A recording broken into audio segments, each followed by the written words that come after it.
குருத்தோலை ஞாயிறை முன்னிட்டு கிறிஸ்தவர்கள் குருத்தோலை ஏந்தி ஊர்வலம். கடலூர் மாவட்டம் விருத்தாச்சலம் இயேசு கிறிஸ்து உயிர்த்தெழுந்த நாளை கிறிஸ்தவர்கள் ஈஸ்டர் பண்டிகையாக கொண்டாடி வருகின்றனர்.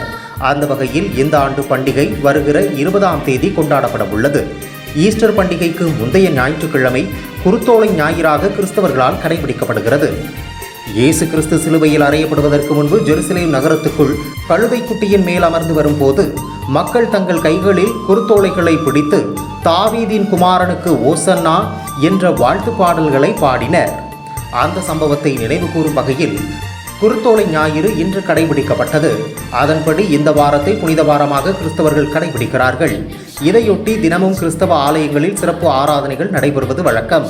வருகிற 18ஆம் தேதி புனித வெள்ளிக்கிழமையொட்டி கிறிஸ்தவ ஆலயங்களில் மும்மணி நேர தியான ஆராதனை நடைபெறுகிறது.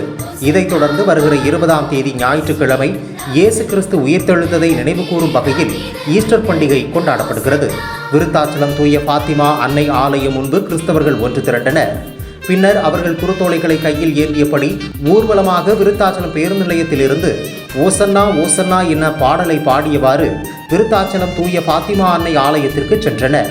அதனைத் தொடர்ந்து அங்கு பங்கு தந்தை மரிய அந்தோணி தலைமையில் சிறப்பு பிரார்த்தனை மற்றும் திருப்பலி நிகழ்ச்சிகள் நடந்தது. இதில் ஏராளமான கிறிஸ்தவர்கள் கலந்து கொண்டனர்.